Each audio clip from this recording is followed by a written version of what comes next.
I was trying to say welcome everyone. Well, happy Saturday. I see Merf's on.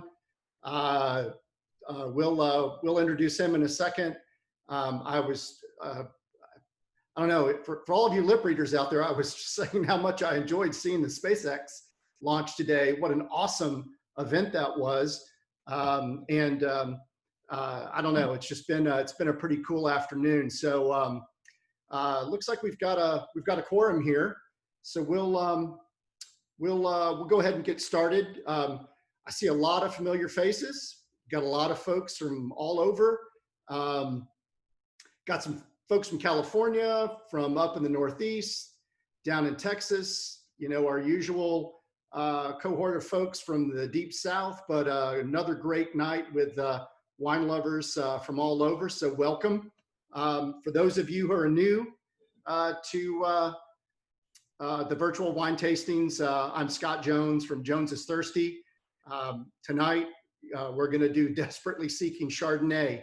And just to give everybody a little background on this one, this will be the first time we really tackle a singular grape. We tend to talk about regions or other kind of areas within wine, but since I've been doing wine events for the last 7-8 years, the whole idea of Chardonnay comes up over and over and over again.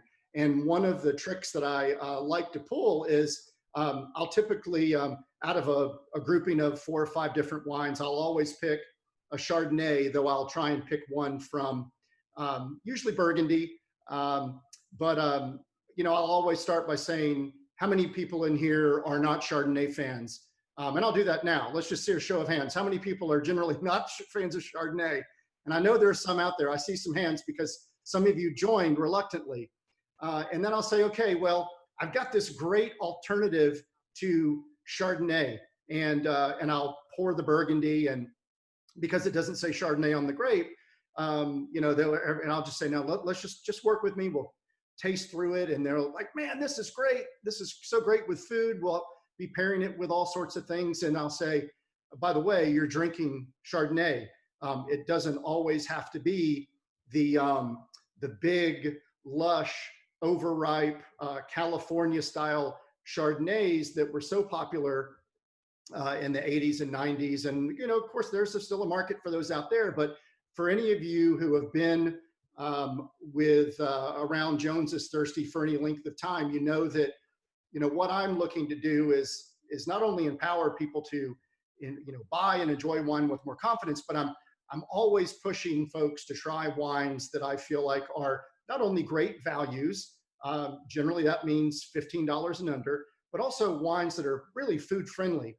And I keep beating this over and over, week after week, which is, in my book, a lot of that food friendliness comes from balance. So tonight, what I've done is, in response to some of the survey feedback, is pick 3 wines from three different regions that I think are representative of both, kind of old world style, or maybe, and we'll talk a little bit about this, maybe that kind of unoaked, kind of lightly oaked kind of version. And then 2 versions that I feel like are very representative of kind of the new American style, kind of somewhat of the antithesis of the California style, and somewhere in between kind of that California style and a white Burgundy. So, and we'll dig into that a little bit more. And that's one of the beautiful things about having a winemaker on as a special guest, is we'll get to have some of that give and take and that feedback. Before I begin, we have some kind of light housekeeping things that I want to talk through. So I'll go ahead and share my screen real quick, and we'll look at those. If I can find that part of my screen, there it is. So as always, I have the group chat going. Many of you are already asking questions, and I see a question here. Yes, I will be taping this. I can share the slide deck with anyone who'd like it. And I also, after every one of these virtual tastings, I post them to my YouTube channel, so you can go back and watch and extrapolate anything you need to, or if you have any follow-up comments. 2 weeks ago, for our rosé tasting, we had a really had great success with folks just unmuting themselves and asking questions. It really opened up this wonderful kind of give and take and question asking. It was very organic and wonderful. And so we'll do the same thing tonight. If you have a question you want to ask, you can either submit it through the group chat and I'll answer it, or you can simply unmute yourself and fire away. And that's particularly fun and interesting when we start tasting the wines. For those of you who have been on the tastings in the past, you know that each one of the events has a partner. There's always a philanthropic element to everything that I do. And tonight, I'm thrilled to have the virtual tip jar go to the Community Food Bank of Central Alabama. And those tips can be made through Venmo at Jones's Thirsty, just like they are each and every time. And then, as you guys have done in the last few weeks, which has been just great to see what's going on, is posting kind of your setup with the wines. If you have any nibbles or anything, posting that to Instagram, because it's cool to both see that in real time and then to see it over the next few days. So anything other than that, if you have any questions about how it works, just hang on tight or ask a question. I do want to start by talking a little bit about the Community Food Bank of Central Alabama. And I know we have Bruce Meredith along tonight, and I'm gonna, Bruce, if you wanna unmute yourself, if you don't mind, I'd love to, for you maybe to say a few words about the Community Food Bank and some of the really cool things you guys are doing in the community right now, particularly as it relates to COVID and some of the issues around food needs. Bruce, you there? Huh, okay.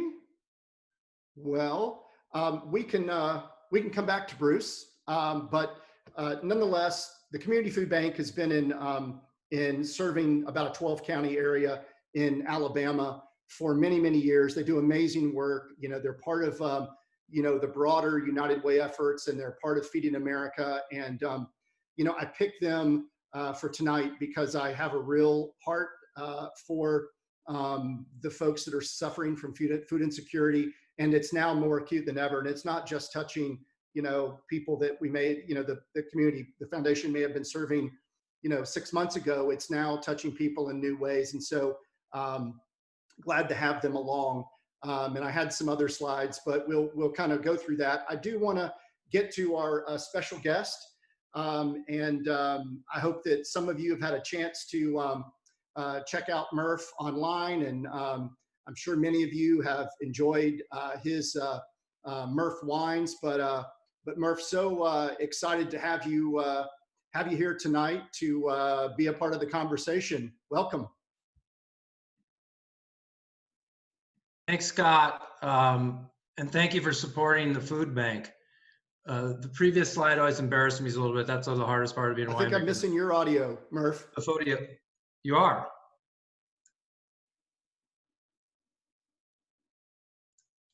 We can hear you. We can hear you. Everybody can hear me, but Scott can't hear me.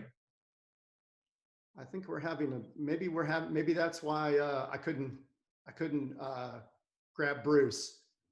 Everyone else can hear me, but not can hear. Okay, I guess I'm the only one that can't. Oh, I can type in. I can continue. Let me continue. And if you do lose me, we just had a thunder shower blow in. It was 90 degrees today here, and wind is blowing and lightning, and hopefully I don't get lost here. but I'm not sure what Scott had in mind, but I'll start off, give my background, and maybe we'll get connected. I grew up in Iowa and I moved out to Washington State in 1990, got in the beer business, got into wine by 2000. And I work at Northstar Winery where I make ultra premium Merlot and Cabernet. So I'm used to when everybody raises their hand and say they don't like Chardonnay. I'm also used to, I got thick skin because we've gone through it with Merlot. It's really blowing here. It's crazy. I'm sorry, windows are right here. Nuts. Anyway, Scott, can you hear me now? I can. Listen, if you see the flop sweat pouring down my forehead, it's just been one of those days. I guess when I was watching the Discovery Channel for the launch today, I just left all of my That was super cool. I had my, everything was working fine. I just happened to have the volume on my laptop turned down. So note to self, you know, sometimes it's just the easiest fix. So I can hear you now. I think I can probably hear everyone now. But Merf, thank you. And actually, when, you know, once we have a chance to do a little bit of Q&A, you know, at the end, I really would like for you to talk about that transition from brewing to winemaking. You know, you just have some really cool philosophies about life, and which bleeds over into wine. So lots to talk about. And also too, in many of these wine events, we tend to feature wines from Washington. And I'm a fan of Washington wines. I think it's a phenomenal place to grow grapes. And so it's be cool to dig into that a little bit more with someone who's actually making wine there.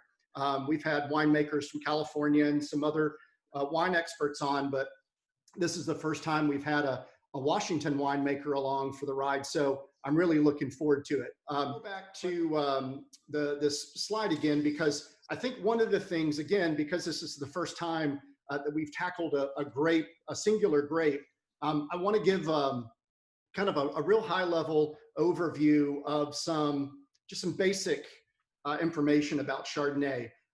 Again, many of you might know a lot about Chardonnay, but some of you may be new to Chardonnay, and it can get you know, kind of fairly complicated. It's definitely not a one size fits all grape. So you know, the first thing to know is that in terms of just grapes overall, but you know, it's one of the most widely planted grapes in the world, and it's recently become the most widely planted white grape in the world.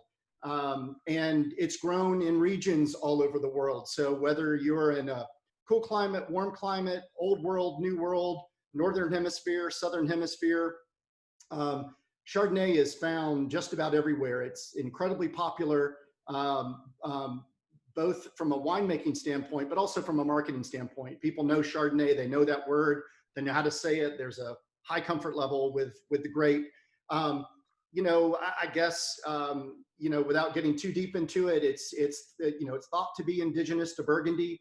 Certainly when you think about Chardonnay, many experts would agree that it's, you know, most, you know, its highest expression is found in Burgundy, particularly in the Côte de Beaune, which is in the Côte d'Or. And if you've been on any of my Burgundy discussions and tastings before, you know that the Côte de Nuit and Côte de Beaune are part of the Côte d'Or, and in the Côte de Beaune, they've got a lot of that wonderful limestone soil there, which is just perfect for Chardonnay. And then if you go to, you know, a little north of Côte d'Or, about 60 miles, you get up into Chablis, which again is one of the historic homes. You know, it's part of Burgundy, but kind of its own unique little area.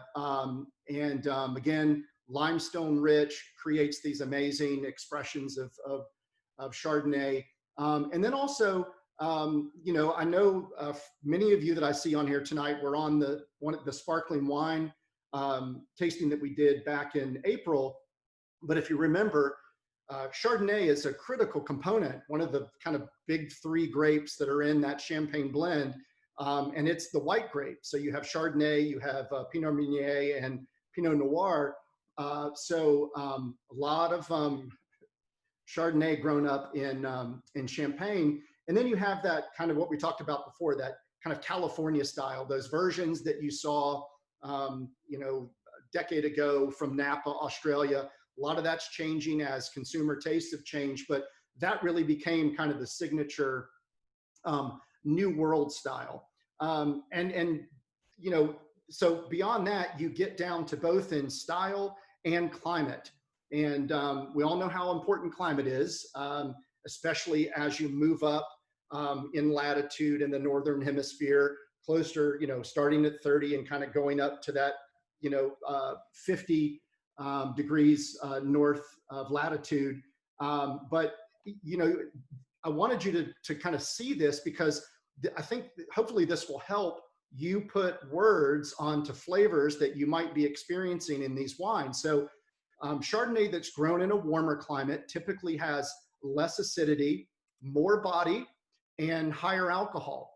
And a lot of that body is related to the alcohol. And then, you know, when it's a warmer climate, a lot of that acidity gets burned off because, you know, the plant needs energy to grow. And so some of that acidity is converted into sugar and energy. And so, you know, when really warm climates, especially climates that don't have particularly cool nights, they can lose a lot of acidity. And so then you get a wine that's kind of out of balance. But that warm climate definitely promotes flavors that are a little more ripe. You kind of get maybe tropical fruit flavors. And then conversely, in those cooler climates, it really kind of focuses on that crisp acidity, slightly less body because you have less ripeness. That, you know, in those cool climates, they have to struggle for the fruit to ripen in, you know, late summer, early fall. And we'll really talk about that, you know, relative to, and that's one of the things I want to really pick Merf's brain on is sunlight once you start getting close to the grapes really ripening as you get to harvest. But you know, cool climates, they have to work harder to get ripe fruit. So you know, as a result, those flavors kind of lean more citrusy, maybe more green fruit. You know, one of the classic flavor profiles of Chardonnay is kind of Granny Smith apples. So you can really get that in some of these cooler climate Chardonnays or green pears. And then when you talk about the difference between old world and new world styles, we've talked a lot about terroir. In those old world styles, and let's talk about Burgundy right now. It's a cooler climate. They're really all about the sense of place and those wines being an expression of where they come from, the dirt, the very dirt, all the intangibles, the sunlight, the slope, all of those things being the you know, kind of the main driver of the characteristic of that wine. You know, they've been growing, you know, wines for generations, for hundreds of years in that same little area. So for them, it's all about more about the expression of the land than it is necessarily, say, the expression of the winemaker. And you'll find in those wines, there's a little bit more of a balanced approach to that acidity and ripeness and oak. And then when you get to the New World style, that's kind of where you start to, you know, kind of link back into that California style. Again, not to disparage it, but it's definitely different. Those New World style wines tend to be from warmer climates, so you get much more ripeness, much more of that ripe fruit, big, lush. Many times you get a lot of oak influence. And so those are just some of the things that I wanted to put on the roadmap in our brains as we start to kind of, you know, look at the wines. Merf, anything in particular that you would like to add to that or feel would be important to point out in terms of just, you know, Chardonnay characteristics? Well, we may have, hopefully we didn't lose him. Sounds like he was in the middle of some pretty nasty weather, which for any of you who've spent any time in around the South, it's, you know how bad this weather can be. But let's go ahead and kind of jump right into the first wine. I know that I got some emails from folks that bought other styles or other unoaked or naked Chardonnays from other producers other than that Toad Hollow unoaked Chardonnay. And if you did, I would love to know what you're drinking and what state or what region it's from, just so I can, maybe speak to a little bit about where your wine's from. But ideally, you were able to find an unoaked version. And I wanted us to look at this because in the context, again, of Chardonnay, this unoaked version is more in that style of what you would find in Chablis. And also I wanted to kind of dispel that theory out there that all Chardonnay has to be heavily oaked. It doesn't. Chardonnay as a grape is unique in the fact that it likes oak, but it doesn't have to have oak. So, you can look at this wine and, it's got a beautiful kind of light straw color, but you can see that, it doesn't have a lot of that kind of deep honey color that you might have seen in a lot of Napa Chardonnays that are just, they really almost look like honey, which a lot of that color or all that color basically is coming from that time in the barrel. So the barrel is imparting both flavor and color because the inside of the barrel is toasted. And so that color influences the color of the grape and also the ripeness. As those flavonols developed in the grape, they can also create more of a yellowish tint in Chardonnay. So kind of, light straw, but real beautiful color. 4 Vines Naked Chardonnay. Yeah, that's a terrific one. Love that. They do a great job. And then that Dalliance, yeah, that's all of these are great, really great examples, of really, nice, food-friendly unoaked Chardonnays. So I'd love to get some feedback on if you want to unmute yourself, because especially for those who are not fans of Chardonnay, I'd love to know what you think about this. For me, right off the bat, I just think the aroma is kind of clean. There's this kind of tropical fruit, mango-y kind of aroma. But the minute I had a sip, I got the acidity, but it just was kind of fresh. I'd love to see hear what others have to say about that. Anyone want to share their initial thoughts about their unoaked Chardonnay?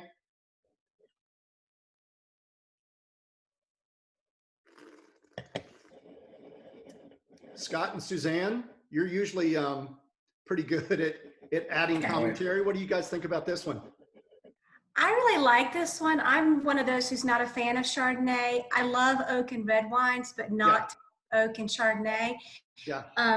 And so I'm really enjoying this one. I think it's, I haven't had a lot like this. Yeah, you're really starting to see more wines labeled as naked or unoaked. It's really swings the pendulum to the other side. I'm one of those fans that, while I love Chablis is one of my favorite white wines, and I love this unoaked version, especially if I had like a raw oysters or fresh shrimp. It's just great. There are all sorts of things. My mind is just kind of racing with food pairings. They take this and it's fermented and aged in all stainless steel. So you just get like this kind of great expression of the grape. The one thing they do to this wine, and I don't know if anyone else picked this up, but I'm gonna have another taste. But for me, beyond that kind of green pear, green apples, the finish, I get a creaminess on the finish. Anyone else get that? This kind of creaminess, the finish to me, like a minute, I get like crispness on my palate, but when I when I swallow, I get this creaminess. And one thing that we've talked about in other tastings is malolactic fermentation. This wine, while it doesn't have any contact with oak, the juice gets 100% malolactic fermentation. And so in a nutshell, it's a kind of a secondary fermentation process where malic acid, which is one of the primary acids in grapes, it can be kind of sharp. They convert it to lactic acid. And by doing so, it softens the overall acidity of the wine. But one of the kind of the byproducts of that is that it also gives a certain creaminess to the wine, and that's also where that buttery component comes from. So if you have a buttery Chardonnay, or even in a wine that's not super buttery, or a Chardonnay that's not overly buttery, if you're picking up on some of that buttery quality, that's the result of malolactic fermentation. And that's one of those things you have to kind of parse in your brain when you're tasting, is the difference between kind of vanilla and butter. Vanilla is the flavor or the aroma and flavor that you're getting from the oak, and that butteriness of that movie popcorn flavor is what you're getting from malolactic fermentation. But I definitely get a little, a really pleasant creaminess on the finish of this wine, which makes it really refreshing. Like right now, today, it was in the 90s here in Birmingham. After you've been out working in the yard, and if you didn't want a cold beer, like a glass of this unoaked Chardonnay is really refreshing, and kind of a great alternative to, if you're stuck on Sauvignon Blanc or Pinot Grigio, while those are kind of lighter styles, it's a really nice alternative. So we are in debate. Did you say Christmas, creaminess, or crispness? Actually, Bo, I think I said two of those. I said creaminess from the malolactic fermentation, and crispness from the acidity. But great. I'm glad you guys are having a lively discussion around the table. Yeah, we've got a Russian River Valley. Wow, that's pretty cool. I have not had a Russian River unoaked Chardonnay, but Russian River is one of my favorite regions for Pinot Noir and Chardonnay. They do a lot. I mean, some nice, cool climate there. Do some great stuff. And let's see. Okay, any other questions about this? I'd love to get some feedback on kind of on a scale of 1 to 10, what people think about this type of Chardonnay, whether you love Chardonnay or are new to Chardonnay. Anyone have any thoughts they want to offer up? I see Mr. Oglesby is on here. Mr. Oglesby, are you able to talk? Let's see. I guess he's not. We'll. I see. I have Grace here, one of our devoted fans from Maryland. Grace, are you? Did you get the unoaked Chardonnay? Hold on. Yes, we're here. Yeah. Were you guys able to find the unoaked Chardonnay? We did, and I have to say, we are not fans of Chardonnay, but what I wanted to say is, I feel like I would really like it only with food. Yeah. Okay. So Good. I love. Yeah. Okay. Right. So I can drink Sauvignon Blanc all night long without food. Okay. But I really need this wine with food. Okay. Listen, that's the beautiful thing, Shelby, that's the beautiful thing about wine. It's totally subjective. And that's a great observation. And like I said, I could absolutely see this with food. It's great with cheeses. It's great with seafood. Great with some light dishes, appetizers. But yeah, absolutely. It'd be great out, in that outdoor setting that you're in now. it really makes me think of Thanksgiving, quite honestly. Absolutely. Okay, good. But Good.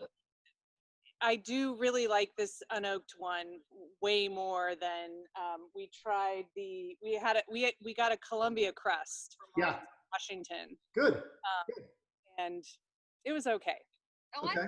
Oh, see, I loved it. so my friend Kim loved it. Who So doesn't like oak? Who does not like Yeah, it? but Shelby, in full disclosure, let's also, you know, let's get this right out there. You're one of the people that joined, that are reluctantly joining because you know unequivocally that this is Chardonnay is not your grape. So I appreciate your this is like the green peas of wine for you, right?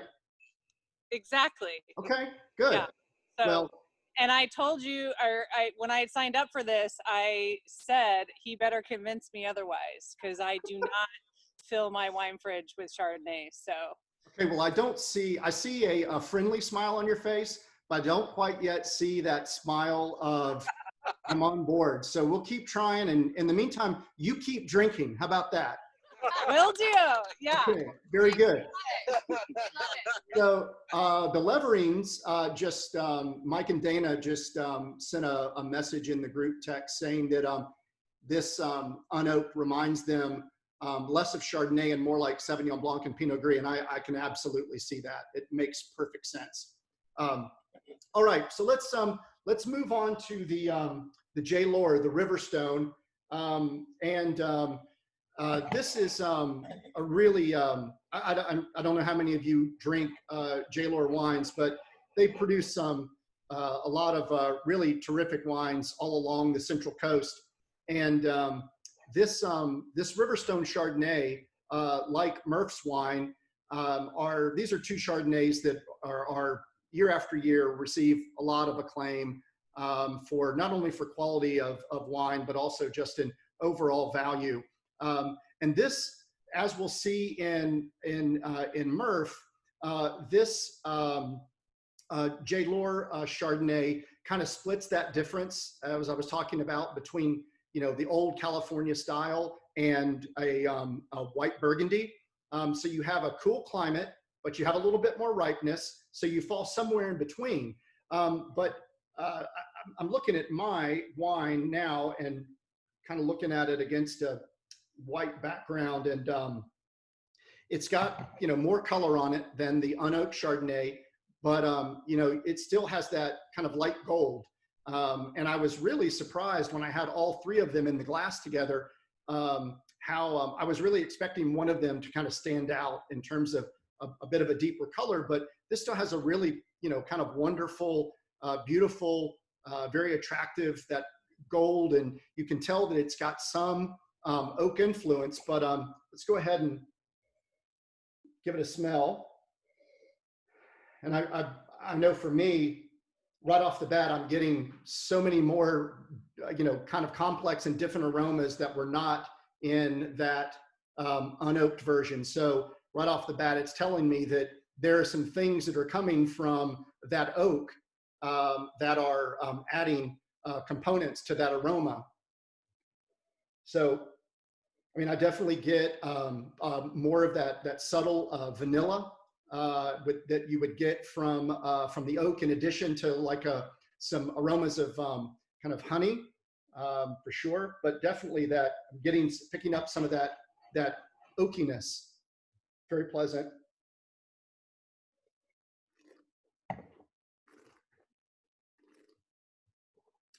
Definitely more round on the palate, feels weightier on my tongue, but still sides of my mouth are watering. This is, again, this wine is made in Monterey County, so it has a heavy influence from the Pacific. It's pretty cool there, and this AVA where this comes from, Arroyo Seco, is actually pretty cool. And this area is south of San Francisco, and it's really a terrific place for growing grapes. A lot of great wines made in this kind of northern section of the Central Coast. It's definitely a place to be looking for wines. But this is, again, one of those great examples of a wine that, that is still balanced, good acidity, but has a little more of that ripeness to it. And this wine, about 50% of the wine gets malolactic fermentation. And then the rest of it is kind of aged on its, on the lees, which we talked about before, which as the yeast dies, that's the spent lees or the dead yeast. The lees are stirred, which adds complexity and, you know, a richness to the wine. So, you know, a lot of really cool things going on with this wine, but definitely on this, you know, we talked about some of those tropical fruit notes that come out in warmer climate growing regions. It's not screaming tropical fruit, but it definitely has more ripeness, and to me, more of those tropical notes than, say, that unoaked Chardonnay. Just looking at some comments here, I think looks like, you know, definitely folks are picking up on that, you know, this definitely being a different type of Chardonnay, different from the big, buttery, oaky high alcohol Chardonnay, but definitely, you know, a little more, you know, kind of went up a pant size from the unoaked version. Anybody have any initial comments they'd like to share about this one? Hey Scott, this is Hiren. Hey Hiren, how are you? Doing good, doing good. It's good to see you over the screen and not over the fence. I know. For everyone, I want you to know that Hiren is my next door neighbor. He has taught me everything I know about cricket, by the way. But he's also loves wine. And during COVID, we literally, we've seen each other a few times in walks, but this is one of the first times I've actually had a chance to see him face to face in the last 8 weeks. So how you doing, Hiren? I hope you're doing good. And you know, like some of the others, I'm not the fan of Chardonnay, but the way you make it sound, now I'm started loving it. Yeah, because you're definitely a red wine guy. I know that. So are you feeling like, because you're a red wine guy, that you're like this slightly more, you know, we started with kind of the medium-bodied unoaked Chardonnay. Are you feeling like, do you like this one more, or do you like both, or how's it? What's your feeling about it? So especially with the food pairing, I'm eating very spicy fish, and because Chardonnay, I cool it. Normally red wine, I don't cool it, right? Yeah. So it's a great combination. Yeah. Well, you know, the red wine, the tannins in the red wines dial up the heat. They make the heat hotter, and the acidity and some of the, you know, the things that are going on in this wine, it's not sweet, but it has that fruitiness and a little bit of residual sugar that's left around to kind of add some body, and all of that helps kind of complement a spicy fish dish, which sounds like a terrific pairing. Yeah, perfect. Yeah. Well, I appreciate the comments. I'm thrilled that you're here, by the way. I thought you'd be around for sure for the South American Reds, but I'm glad that you joined for tonight. That's great. Yeah, thank you. Yeah, I missed that, the red ones. Yeah. The other thing I wanted to point out is the unoaked Chardonnay was just under 14% alcohol. This wine, the J. Lore, is right at 14% alcohol. So it's really an interesting comparison, where you have a really light, medium-bodied style of Chardonnay that's still almost 14% alcohol, and then you have a version here with more ripeness, more oak influence, still not super full-bodied, but definitely moving up a little bit. In my mind, my first impression is, oh, this has a whole lot more alcohol, because for me, I actually taste a little bit of that alcohol. It feels a little bit hotter to me, but it's just a tick above. And it's kind of in the same ballpark in terms of alcohol. You know, you can still see that the grapes are ripening enough to deliver, you know, a good dose of alcohol, but without it being kind of out of balance. Anyone else have any comments about this wine? compared to other Chardonnays that they've had? Good, bad, ugly, and different? Bo, I don't know if you guys are still debating creaminess versus crispness, but would love to know what you guys are thinking there in Texas. All right. Can you hear me, Jonesy? Oh yeah, I can. I can hear you through the beard. Yeah, this is my Corona protest beard right Very here. good. Very good. It will come down in a second. No, we're having a great time. And thank you. Jonesy and I have known each other for, God, what is it, 20 plus, 25 years, back by the days at school. And our good friend Bonners are here tonight. Our first time at Jones and Thirsty. So Well, welcome. You guys look like you got a nice spread there. yeah, We're back again. Yeah, we're having a great time. So yeah, it was interesting. We've talked about how the food has changed the taste of this. Now, my 12-year-old just rolled in with some cookie brownies. If anybody wants any. Pair well with the oaky Chardonnay. Yeah, but Yeah. we have a cheese on the plate that has coffee. Oh, ground. right on. Nice. And interestingly enough, I think it was the ladies, the mothers, that said it changed dramatically the taste. So Yeah. Yes, Yeah. it did. When I tasted the cheese that has the espresso beans on the outside, the J. Lord tasted different, and it was just a nice pairing. Lauren, what did you think? I agree. Like, I do think that having the benefit of eating different foods, different crackers, different cheeses changes the taste of the wine completely. I love that.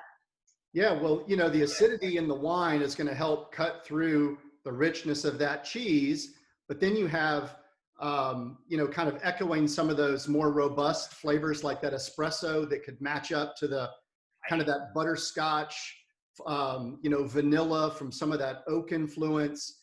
It's neat how you you see the different things that happen when you're pairing food. And, if you have a wine like Chardonnay that's got some acidity and you're eating something that's acidic, it'll soften overall, it'll soften the acidity in the whole dish. There's so many things that happen.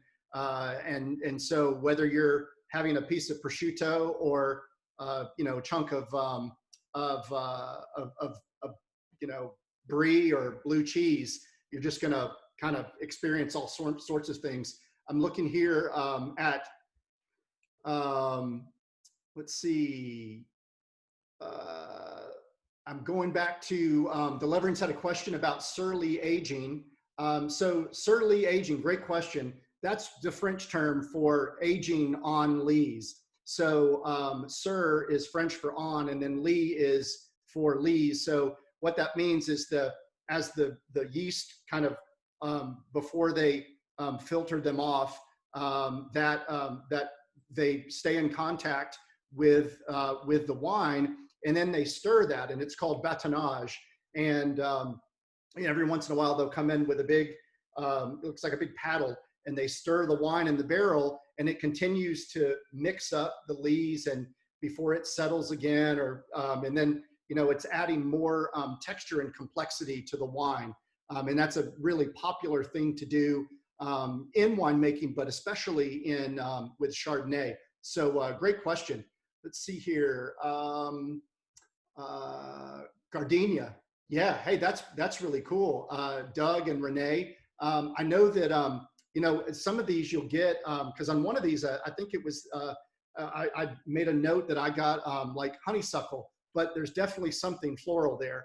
And as we know, it's kind of all about the flavors that are in our brains. So, but gardenia is a great comment.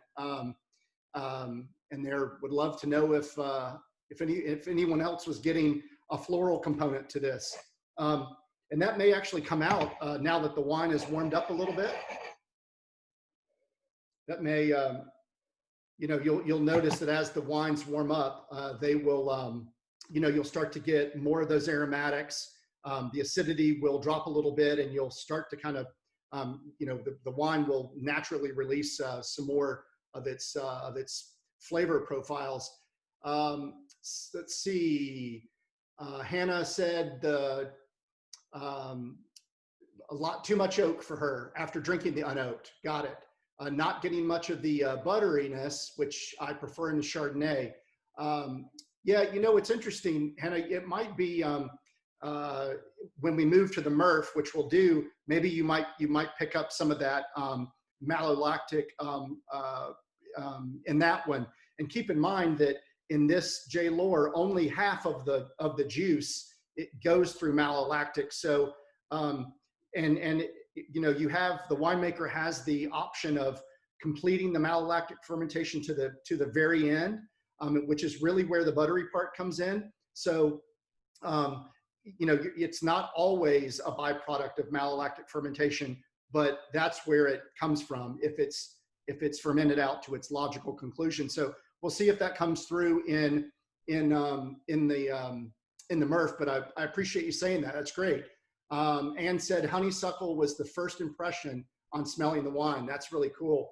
And then leverings again, cucumbers.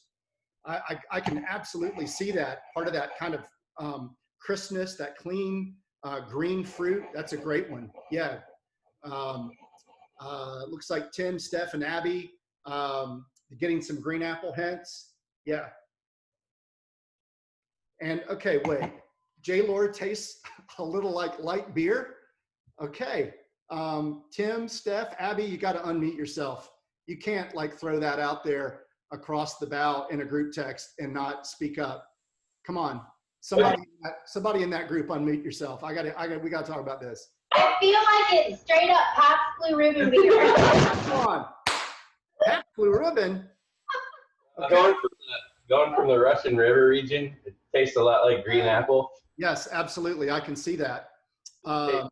This has a lot of fruity floral smell, yeah. But it has a, when you go right from the other one to this one, it tastes a little bit like light beer. Yeah, okay.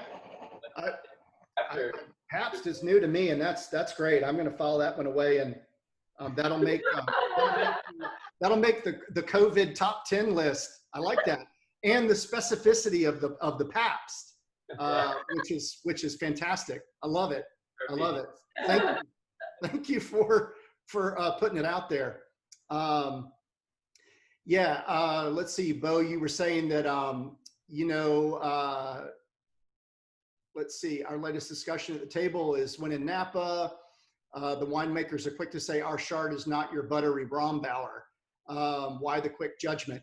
Well, I think that, you know, again, I think it goes back to what a lot of winemakers are seeing in terms of the general consumer base is that folks are looking for wines that are a little more balanced and have that balance of fruit and body and acidity. And, you know, Rombauer is one of those classic, very well-respected, amazing families making phenomenal Chardonnay. So it's easy, you know, to kind of throw them under the bus as an example of what you won't get, though that's, you know, that's kind of a low blow. You know, they do make wines that are very much in that California style, but, you know, I think that's the, you know, one of the things that, you know, on the retail side, they really need to let folks make up their mind in terms of what they like, because there's a time and a place for everything. You know, if you've got the right food pairing, or maybe that's just what you prefer, there's no reason to say that it's, you know, to disparage it with a, you know, you know, to kind of throw the poor wine under the bus. But they make terrific wines. Yeah. So I'm looking here. I see, Charlotte, that you're still on here.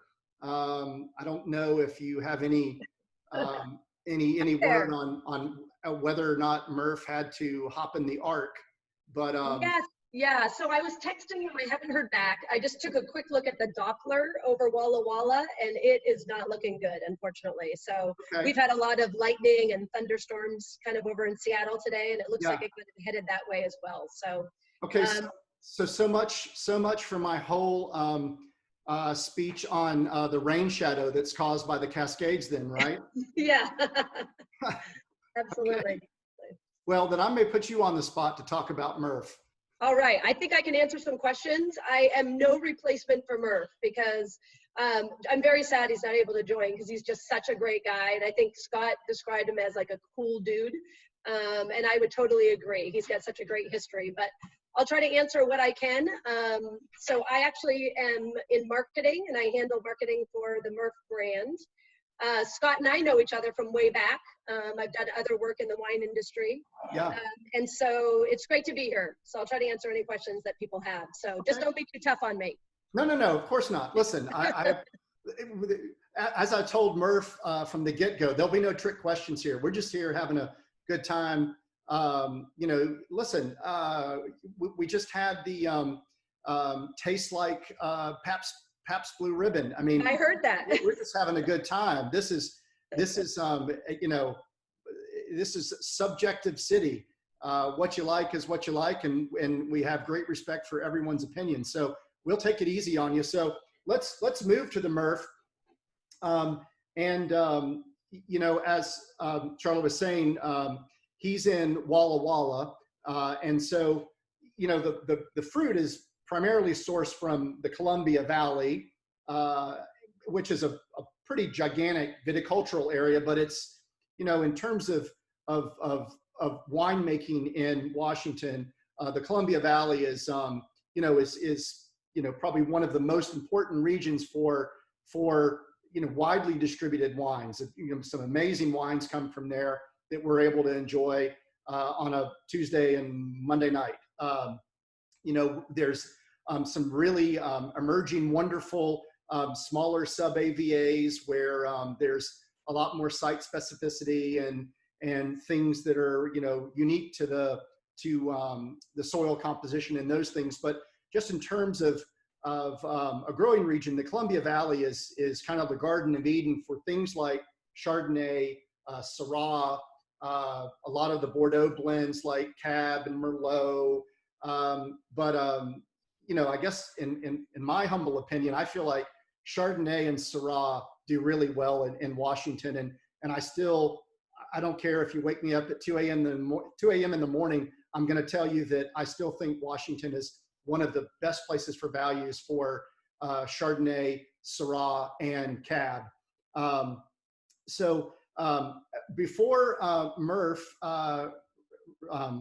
proved me wrong about that rain shadow, there really is an influence of the Cascades and everything to the east of it. So what it creates is this really, you get a lot of really warm days that allow for long ripening, very cool nights, and it's very dry because there are parts that are kind of basically high desert, right, Charla? I mean, would you? Yeah. I'm curious about like how many people have ever been to like Washington State wine growing region. Is there just by showing a show of hands? It's a really different region because Scott's like I have. I live in Seattle, and obviously everyone knows about the rain in Seattle. But as soon as you head over the Cascade Mountain Range, which is a significant mountain range, it literally turns to high desert. So it's as if like it's like two different. It's like as if we lived in two different states, and so that does allow for some great wine growing. We actually do get like 2 more hours a day of sun. Even versus California, like in kind of the prime time. Yeah. That was a question that I had actually for Merf because, again, in my mind, I think about the latitude. And the Columbia Valley, for the most part, is actually at a higher latitude than Burgundy. It's on the same latitude, the 47th degree north as Chablis. We get to 50, and in some parts of the world, it's too cold to grow grapes. But the one thing that you always hear about Burgundy is that, come, late July, early August, they start losing sunshine every day for the remainder of harvest. And they're like freaking out because, late August or September, they're dying. Unless you're on one of those beautiful western slopes, in one of the Premier Crus, but most of those grapes, they just don't get a lot of sunlight because of where the sun is on the horizon. And so when I heard Merf say that that actually they get more sunshine, explain to me how that actually works, where you're able to you're able to steal some sunshine from California and pull it all the way up to Washington. Yeah, we do. I mean, our day in the summertime here, our days are so long, right? So other than like Alaska, we would have like the most sun. And so we see that. So we do find like we actually get like 2 more hours. So during prime growing season, 2 more hours of sunlight than, anywhere in California. So, and then we also get those really cool nights, obviously, that kind of allow that, right? So if things heat up during the day, things ripen, and then in the evening, the temperature drops significantly, and then it allows things to cool down, and then it kind of starts over. So, and it does make a difference in our wine growing for sure. Well, I know it does. And again, I can't stress the importance of what it means to be in a growing region that has cool nights. I mean, really cool nights, because it gives the vines a chance to relax a little bit and not have to use all of that stored up acidity through, the ripening process. And you get to the finish line with grapes that are fully ripened, but have enough acidity that through the winemaking process, you get that balance. And there's really I say this over and over again. It's, Chardonnay, Syrah, Cab from Washington. They're just really great food wines. So I'd love to, again, someone was mentioning about not picking up necessarily that malolactic fermentation influence. I'm assuming that 100% of this goes through malolactic fermentation, would be my guess.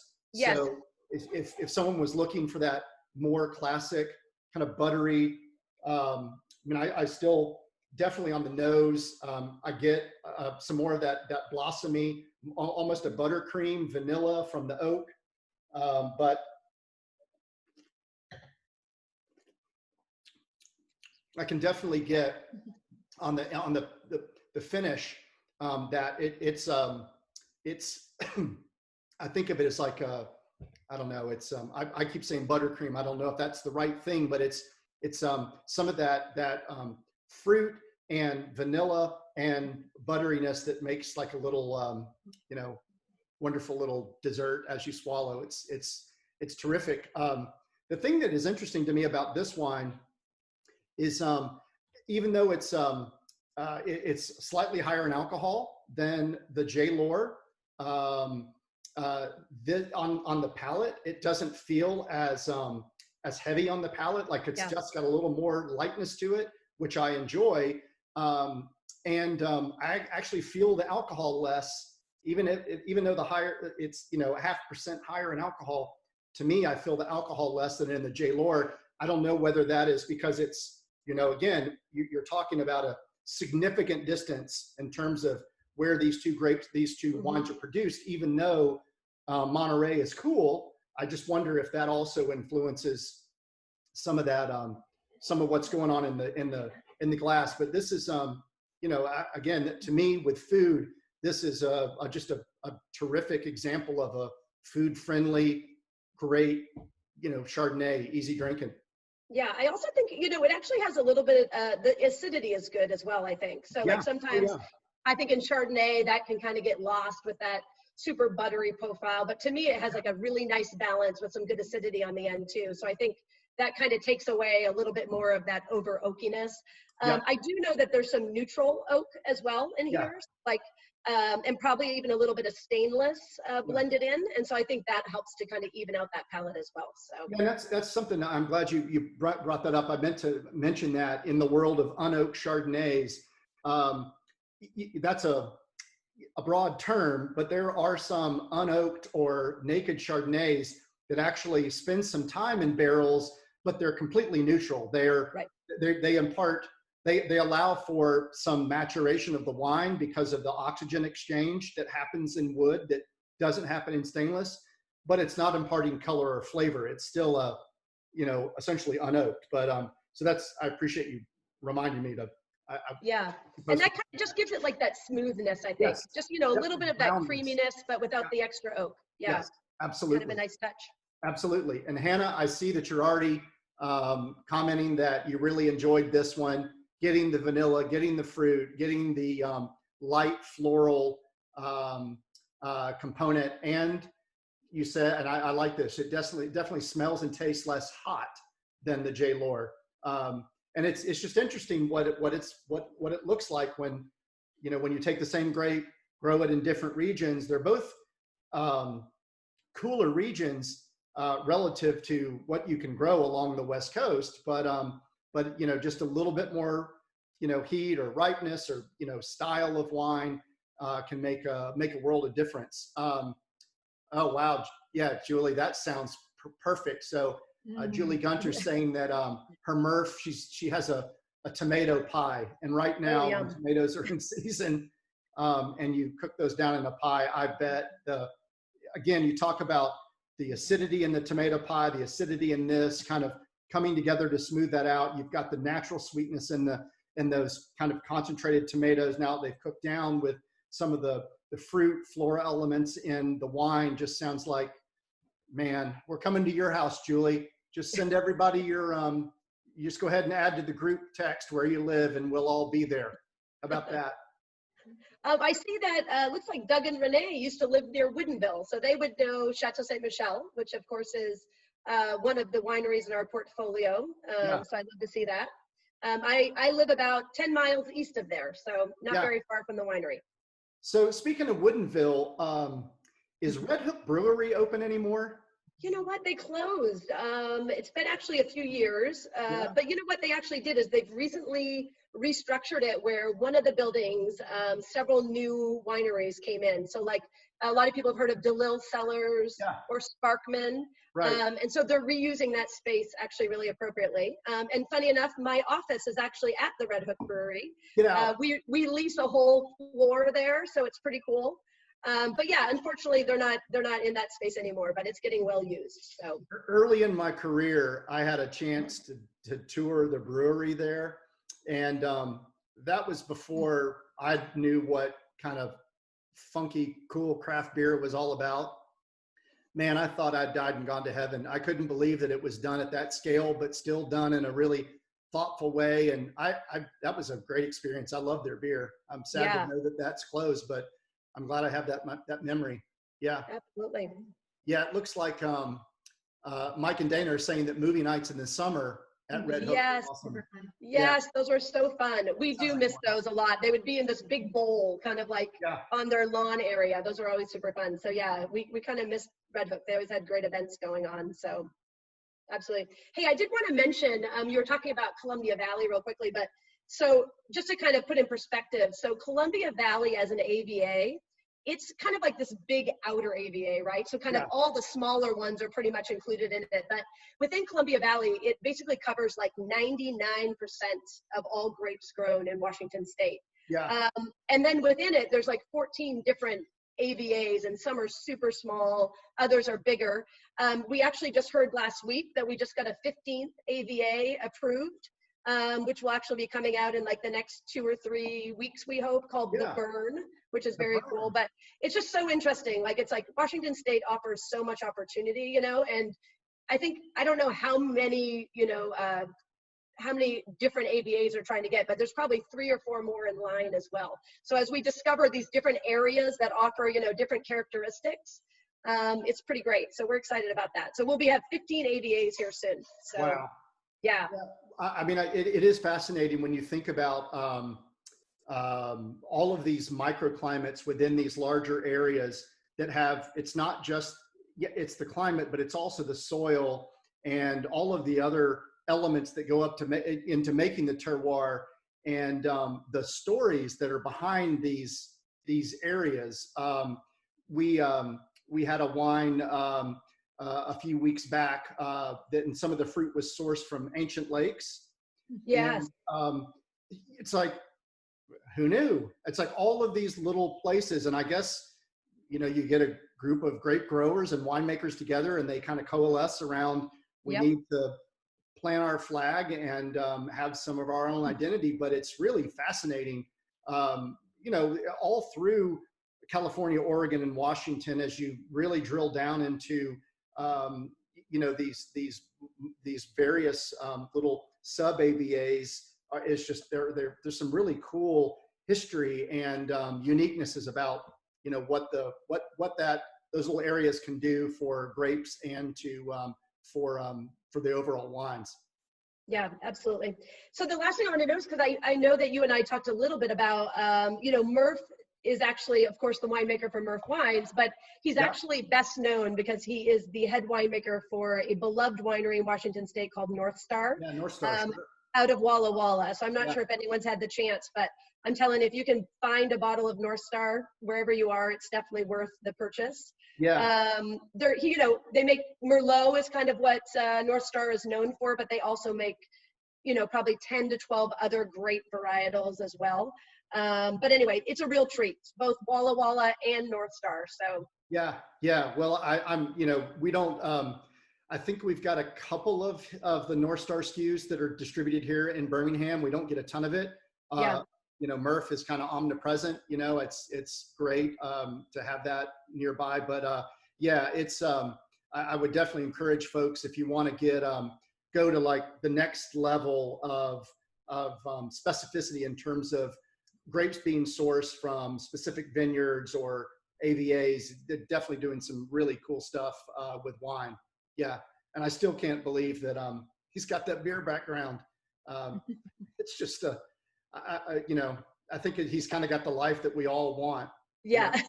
Agreed. Yeah, I mean, he's, you know, he's like Iowa born. You know, I mean, he's a farmer at heart, and I think some of those same things in growing. You're growing wheat or corn. You know, I mean, as you're growing grapes, there's just things that are inherent, you know, to being a farmer. But yeah, he kind of grew up in a farming family, made a little bit of detour into brewing. I like to think that wine would be his favorite, you know, but he definitely has great perspective. He's had a lot of great experience. So well, I'll have to figure out a way to get him back on one of these tastings. Maybe we'll do Merlot and I'll trick him into coming back, because I just wanted to really, you know, dive into his wealth of knowledge, but just his whole, again, just his perspective on life is a lot of fun.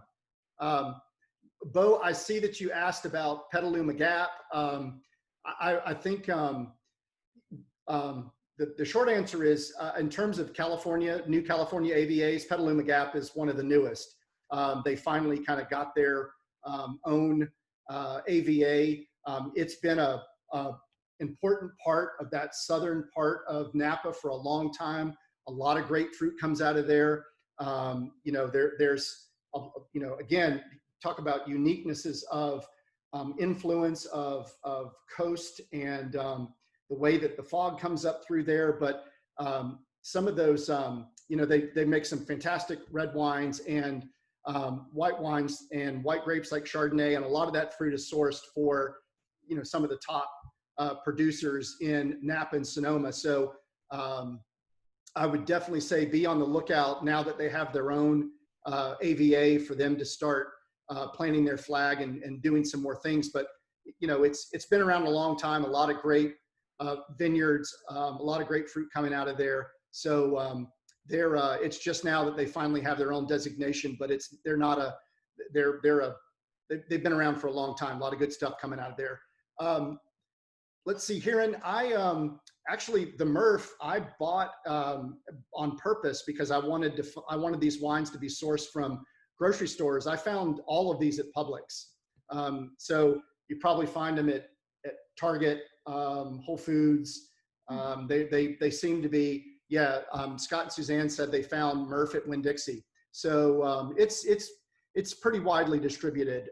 You know, and you just got to keep in mind that, you know, the way that these wholesalers carve up their territory, you know, it might not be found in every single store, but by and large, I mean, I didn't have any problem finding it. And let's see, Hannah said she found Merf at Publix in LA, which in our language is Lower Alabama. I love it. Which is AKA Pensacola. So yeah, so it's you know, it should be pretty easy to find.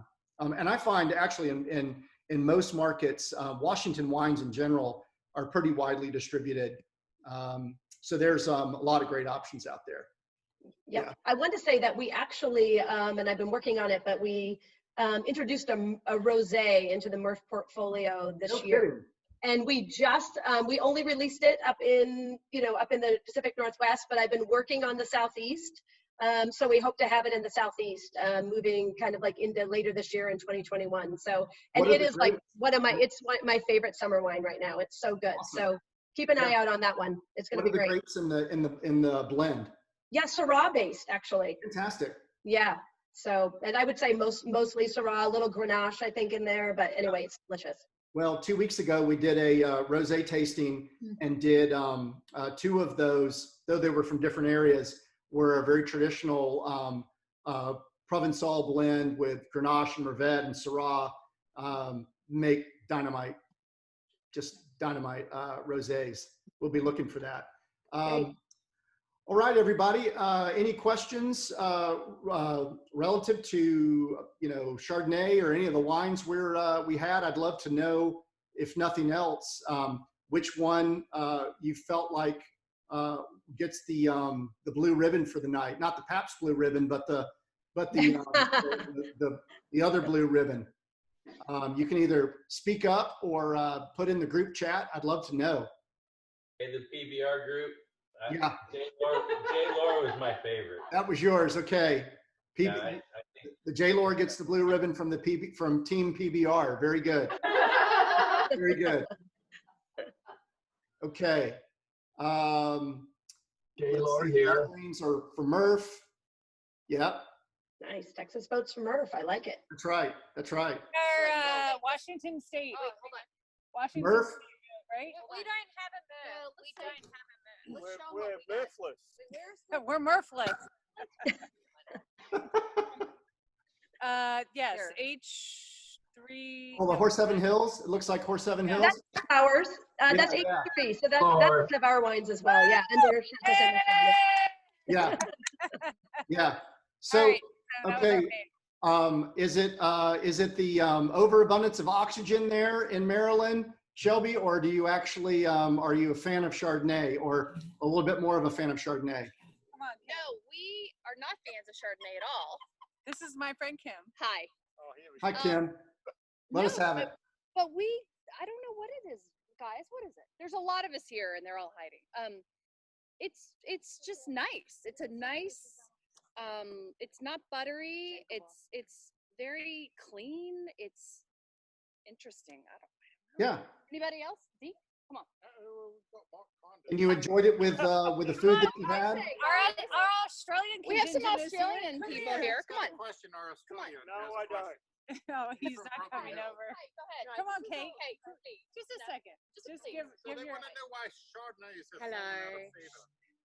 Well, the Aussies know how to make Chardonnay for sure. In the Hunter Valley, they do a whole lot of good stuff. So tell me what you think. Oh, I've had a really nice night, and I'm not Shelby and I have the same, I guess, palates, and but it's been good. I've really enjoyed it, and I think my husband's interested in the wineries out of Portland, Oregon area. So we've been talking about that, and that's been really nice. But I had a question because I think maybe in Australia it's the case and not so much elsewhere, but there's a lot of talk. I'm from the Barossa Valley, by the way. I don't know a lot Big of red wine. but I remember as a kid going to, Yalumba and dumping the grapes in the big vats and everything with my dad. He was a grower back in the day. But my question is, why is it that in places like Australia, I guess, that Chardonnay has fallen out of favor a little bit? Well, that's a good question. I think that it may be, and first of all, I'd say that as us wine people go, Australia is coming around in terms of Chardonnay. They're making examples of Chardonnay that are much more in line with what you're having tonight than the old style of the yellowtail that you might have had in 1992. But I think just as consumer tastes change, you know, things are changing a little bit. And also Australia is finding other grapes that are growing well in some of those areas. So I don't know that, I mean, you have to keep in mind that in a lot of these new world wine regions, so Australia, New Zealand, the US, we only have a few decades of real high level wine, you know, grape growing under our belts. So even though we feel like we've been making wine forever in California and Oregon and Washington and in New Zealand, Australia, Chile, and Argentina, they have been making wine there a long time, but the focus on really high quality winemaking is only in the last couple of generations. So we're all still not me, those winemakers, those men and women that are making wine and growing grapes are still figuring out what grows best in those particular areas. And I think one of the things that you'll see about Australia is they're finding that they're starting to zero in on the grapes that are doing really well there. Chardonnay still continues to perform, but the kind of the glut of Chardonnay that was coming out of Australia for so many years, I think is starting to get pulled back by different styles of Chardonnay. You definitely see that expressed in their Shiraz.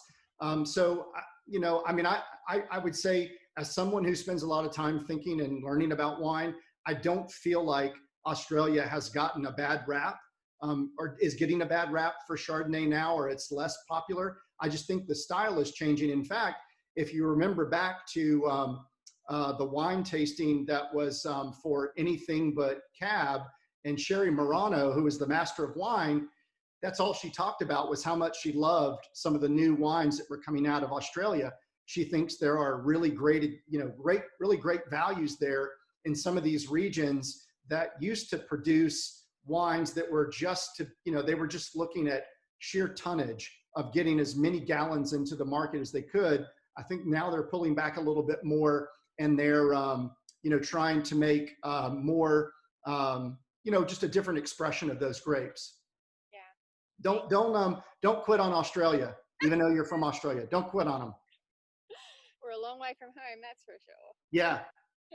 Well, Tom put up here that he loved the Merf with herb goat cheese, and I can absolutely see that herbiness, the tanginess of the cheese with the wine sounds like just a great pairing. Yeah. Let's see. Yeah, Brett, listen, thank you for being on. We were happy to support the food bank. You guys are doing great work. Glad that you could join us. Again, if you are interested in supporting the food bank, that tip jar goes to my Venmo, Jones is Thirsty, and I'll make that donation from those proceeds back to them tomorrow. Well, Charla, we're going to stick around, I think, and have some more interaction, drink a little bit more wine, answer some more questions. You're happy to stay, but I want to give everyone a chance to unmute themselves and say thank you for being here, and please pass along to Merf our best wishes. And geez, I hope that in all seriousness, I mean, we know about what it's like to be in some nasty weather. So I hope everything is good, not only in his house, but out in the vineyards. You know, I know this is a critical time in the life of those grapes as the fruit starts to, mature. But, just please pass along to him how much I appreciate him at least trying to get here in the midst of what looked like a pretty nasty situation. So thanks. Yeah, absolutely. Thank you for having us. And Scott, we'll have to work out another time because I think your audience would love just to hear from him. So you and I can work on that. But thank you so much. Hope you enjoyed Merf, and we appreciate the support. Absolutely. Good. Thank you. Thanks for stopping, Charla. You did a great job. Thanks. Hey, Charla, if you're still there. Yeah. So I know we're on Chardonnays, but tell us about the cab while we have you. The Merf cab. Oh, the Merf cab. Yeah, I mean, I think that, to be honest with you, out of the portfolio from Merf, I think that is my favorite, because it is, when we, you know, in Washington State, we talk a lot about like value for price point. I've heard some of these other brands people are talking about, like Columbia Crest and H3 and things like that. But I think Merf cab, seriously, is one of the best cabs out there in kind of like that $12 to $13 price range.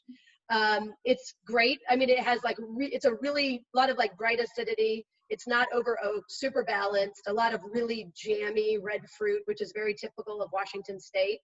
To be honest, I mean, at $12, I think that wine, I think just got like 90 points, if I'm not wrong, from like Wine Enthusiast. And you know, some of the best wines in the world will get 90 points. And so we were really excited about that, but it is great. It's something that it's an everyday drinker, no doubt. But it still has like a lot of complexity to it. And I think it's a really good version of Washington State cab, you know, at that price point. Higher priced in the range in Washington State, you're going to get a lot more complexity and things like that, but it's good. One of my favorites for sure. Yeah, great question, Bo. Appreciate you asking. That'll give us a great way to step into having him back. Because gosh, you know, we could pick Cab is another one of those grapes that can be very polarizing, but grown in the right climate and handled the right way, can be really a terrific wine. And speaking of wine enthusiasts, I'd already worked with Charla and with Merf about having him be a guest on this tasting. But a few weeks later, I remember picking up that month's edition of Wine Enthusiast, and they were doing a big blowout on Chardonnays from different regions around the world. And there was his Merf Chardonnay tucked right in there with some of the, you know, big fancy Chardonnays from Washington. You know, I think it got an 89 or 90. Yes. And you know, there it was at $12 up against a $45, $50. You know, kind of. I was just so.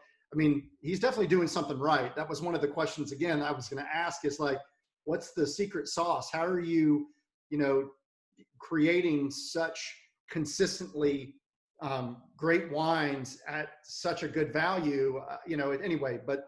We'll dig into it.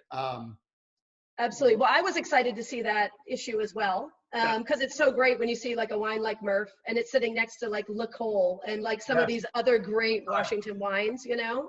So obviously that's very pleasing. But, you know, I think one of the things is that, you know, I've kind of alluded to a little bit that the Merf wines fall under St. Michel Wine Estates, right? Yeah. So our hero brand is Chateau St. Michel, which is the largest winery out of Washington State.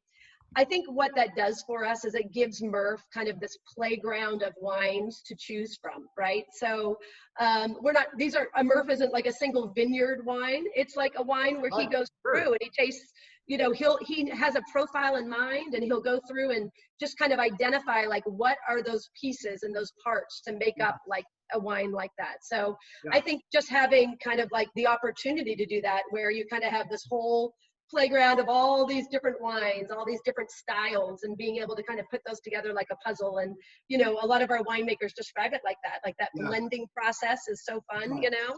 And so that allows us to just produce amazing wines like at $12 and $13, and not everybody gets to do that. So I think sometimes people say, well, oh, you're so big, but on the other hand, there's a lot of benefit to having a lot of wines to choose from as well, right? Yeah, no doubt. I mean, there's scale that's handled poorly, and then there's scale that's handled in a way that, you know, is done and still produces a great product. Yeah, sure. Absolutely. So yeah, I would kind of say that's it. And because Washington State just produces great wine. I mean, our grapes here, I mean, I'm a little biased, right? I've been in the Washington wine industry for a long time. I'm not going to lie, but I mean, really the wine growing region itself is just so interesting and so intricate. And there's many great grape growing regions around the world, but there are things about Washington State that you don't find anywhere else. And I think that's, you know, what makes it interesting and unique. So yeah, well, one of the other interesting little tidbits for those of you who are sticking around, fill your wine glasses up, because this is, I'm going to throw something out to you. One of my first trips to Washington, I was in Yakima, and I remember we got there late at night. It was pitch black. There wasn't a street light. There was nothing. We were just in the middle of nowhere. I had no idea what was around me. We get to the place where we're going to stay, you know, went straight to bed, and I set my alarm to get up and go for a run at sunrise.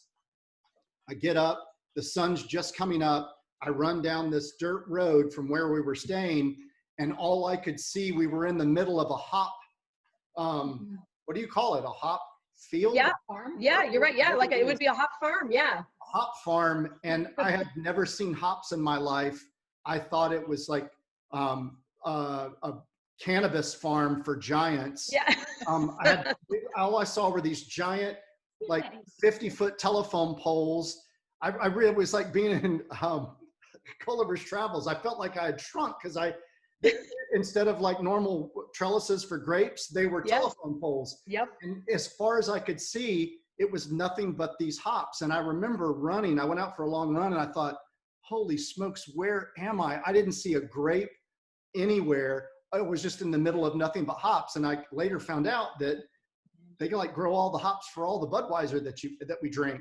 But I'd never seen that in my life. So I guess agriculturally speaking, it's great for things other than grapes. Yeah, I mean, actually, and I hope I'm not misspeaking, but the last time I saw it, like Washington State is second to Germany in hop production. Yeah. Isn't it interesting? And you're right, like those really tall trellises are so interesting to see, I mean, but we produce a lot of hops. I you know, woke up the day before in Birmingham, went to bed in Washington State, woke up in the middle of this. I mean, I thought I was in another dimension, but it was really a trip. And if you ever get a chance to go out to that part of Washington, which is really beautiful, because the drive back when you're going over that pass is beautiful. It's definitely a very fertile area. Absolutely. Yeah. I want to say that I would not be able to talk about Washington, and I'm going to throw this out there so that maybe people can do some research after, but you know, Washington wine grape, you know, growing was kind of formed by the Great Missoula floods. And I don't know if anyone really knows about that. It's kind of an educational thing, but it's worth a look up. But ultimately, like way north, back, you know, these huge, amazing floods came through Washington State. And with it, it pulled down like all of these like soils and things like that really formed kind of like the Washington State wine growing region.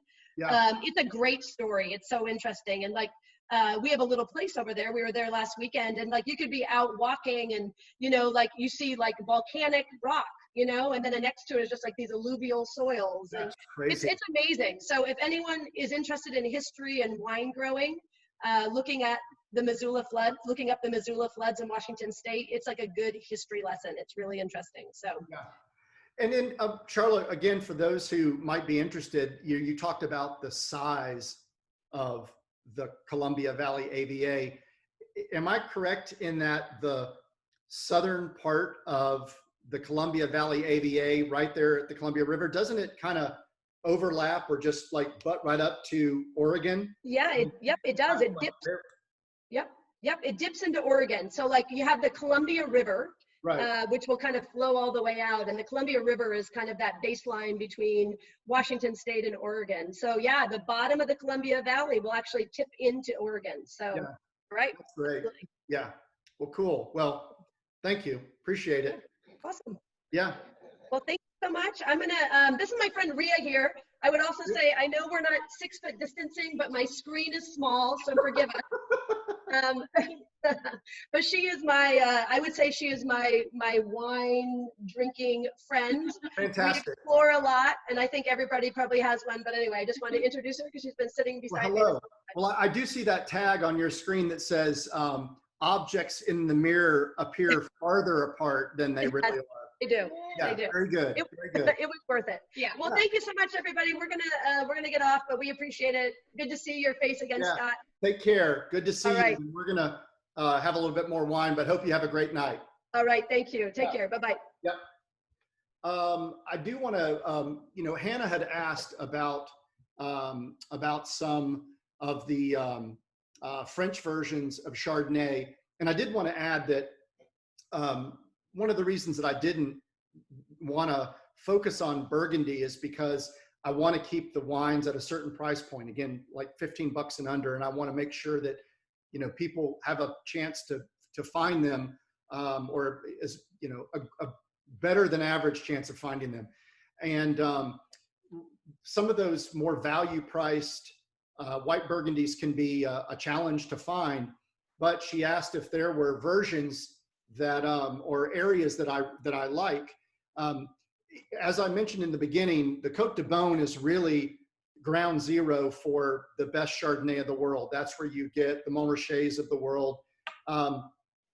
But just going south into Burgundy, you know, when you get down to the Mâconnais, which is at the far southern end of Burgundy before you get into Beaujolais, there's not as much limestone down in that area, but there's still a good bit of limestone, and it's still a phenomenal region for wonderful white Burgundies. And so I would say that if you see a white Burgundy that has a Mâcon or Mâconnais, you know, it's going to be a little bit cheaper than what you're going to get from the Côte de Beaune, but it's still a great example of a wonderful white Burgundy. Give it a shot. It's a great entry point into learning about white Burgundy. And then you can kind of work your way north into Burgundy. And as you get further north, the Burgundy gets more expensive. But as a region, Burgundy is, you know, it's Burgundy. They make great Chardonnay there. So, you know, they only make Pinot Noir and Chardonnay. So if you're looking for, you know, white Burgundy, it's always going to be 100% Chardonnay. But buying something a little bit further south is going to deliver good value and good on the old wallet. Yeah, so great question.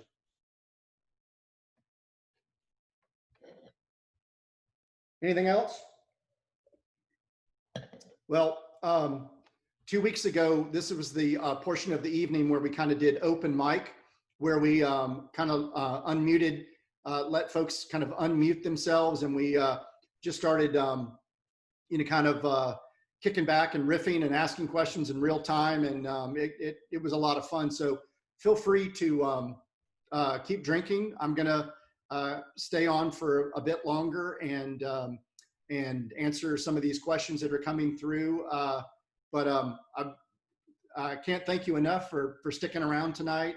I'm really I'm sad that Merf wasn't able to join, but it sounded like he was just getting absolutely pummeled there.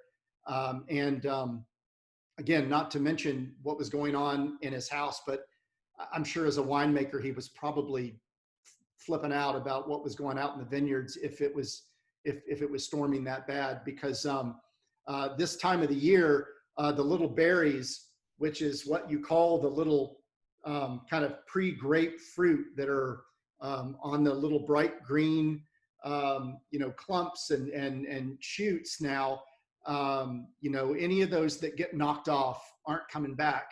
And so, you know, some of that, you know, as somebody in agriculture, I'm sure he's probably a little stressed out, but I'll try and get him back for a Chardonnay tasting here in the next little while. So let's see here. Anne, you're at the Oglesbys. Yeah, so you're there. Hello. Very good. The Kennys are still around. Yes. Just keeping a low profile.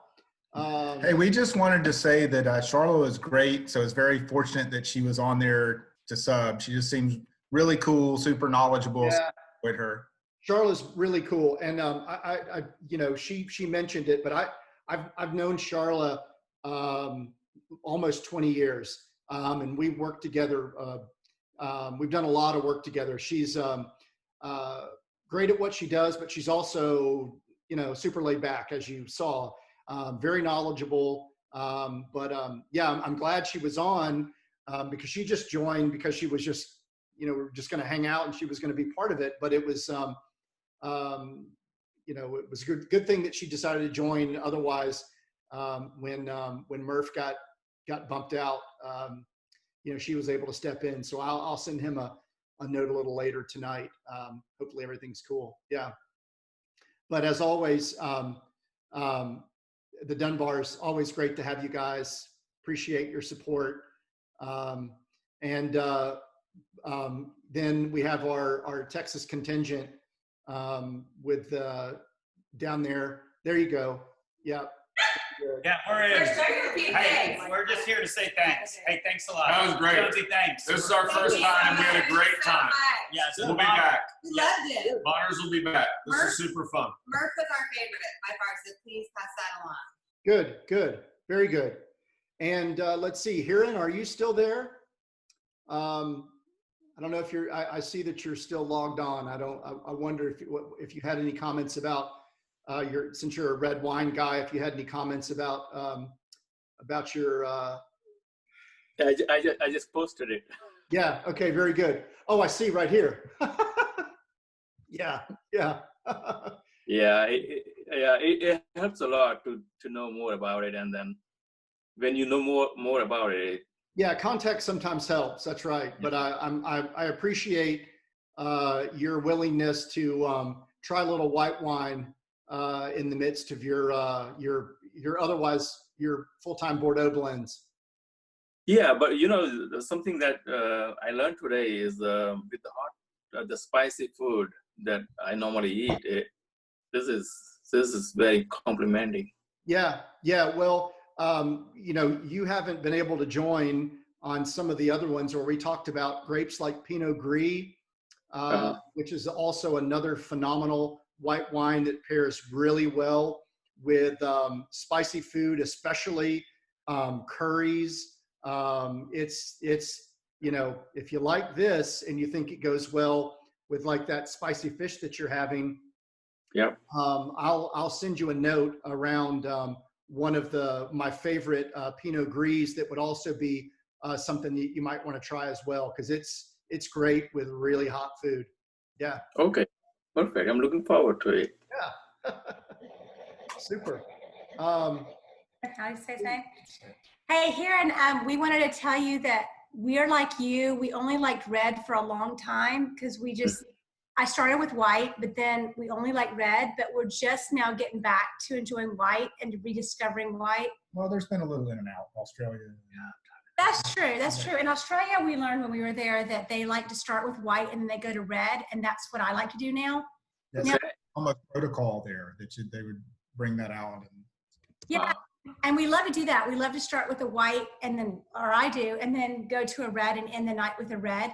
So I love red, but I'm starting to really enjoy the white too. Just like yeah, and this is a good time. The summer is a good time to enjoy the whites, I think. Yeah. We also have the Pine Ridge. Yeah, the Pine Ridge is that's such a great wine. That's another one here in last month we had the Colleen Fitzgerald, who's the winemaker for Pine Ridge, was on, and they do a really kind of weird, unique blend of Chenin Blanc and Viognier, which are two wines that are two grapes that don't typically go together.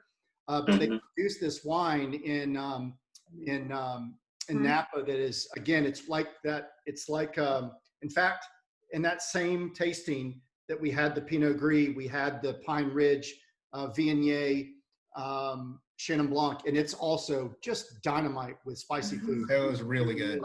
It's, wow. And I think it really will. It just as someone like yourself who likes red wines and likes spicy foods, I think that trying some of those white wines will give you a whole new perspective on. I mean, look, you may love to have your head sweating the whole time because the food's so spicy you can't stand it, but there really is something really special about both of those wines when it comes to real spicy food. Yeah, and the other reason I have not tried a lot much into the whites is my belief that red ones has more red grapes has more antioxidants and all. That's right. So, yeah. Besides enjoying, I'm getting something good. So. Yeah. Well, look, your doctor would tell you that small amount of alcohol in the white wine helps to lower your blood pressure. You don't get a lot of those wonderful antioxidants that you'll get from red wine, but a lot of that spicy stuff that you're having has turmeric in it, which is a anti-inflammatory. So you make it up in the food. Don't worry about in the class. Yeah. Well, you can go to Costco and get some of those resveratrol little pills that you can take. But I get you.